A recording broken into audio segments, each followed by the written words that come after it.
ભારત પણ 25% ભારત ઉપર 25% ટેરિફ લગાવવાની જાહેરાત કરી હોવાથી ડોલર ઇન્ડેક્સમાં મજબૂતી જોવા મળી રહી છે. વધુ ચર્ચા કરીશું. CR ફોરેક્સના અમિત બાબારી આપણી સાથે જોડાઈ ગયા છે. અમિતજી, સ્વાગત છે આપનું CNBC બજાર પર. અને આપણે જે રીતે જોઈ રહ્યા છે, રૂપિયાની નરમાશ વધતી આપણને જોવા મળી રહી છે. હવે આપણે જે રીતે જોઈ રહ્યા છે 87.65-70ની આસપાસ આપણને રૂપિયો પહોંચતો જોવા મળ્યો છે અને ડોલર ઇન્ડેક્સમાં મજબૂતી વધી રહી છે.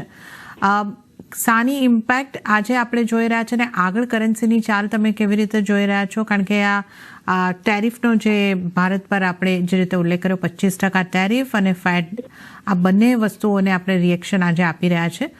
કરન્સીને કઈ રીતે જોઈ રહ્યા છો આપ? મોર્નિંગ.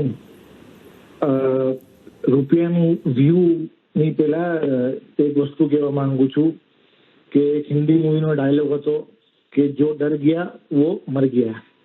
ટ્રમ્પે 20-25% જે ટેરિફ નાખ્યું છે, અને ઇન્ડિયા જે સ્ટેપ લીધો, ઇન્ડિયાએ બહુ બોલ્ડ સ્ટેપ લીધો by not bending down in front of US.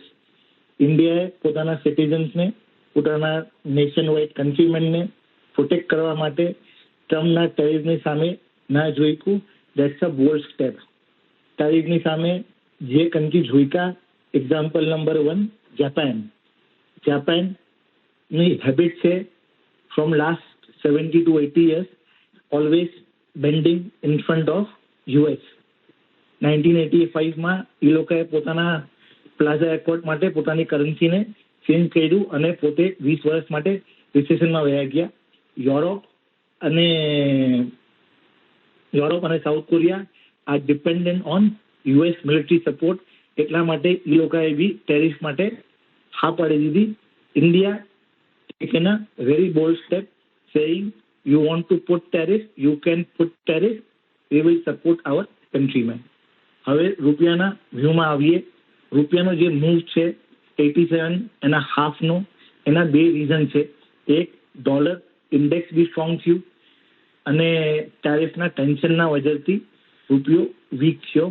જ્યાં સુધી ટેરિફની અનસર્ટનિટી રહેશે ત્યાં સુધી રૂપિયામાં પ્રેશર બની શકે છે. શું ટેરિફથી ઇન્ડિયાને ડરવાની વાત છે?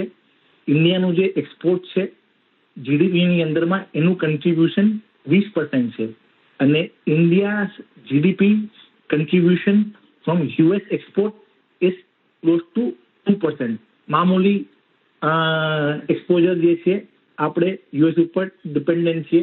આજની તારીખમાં ક્લોઝ ટુ 87 બિલિયનનો ટ્રેડ સરપ્લસ છે.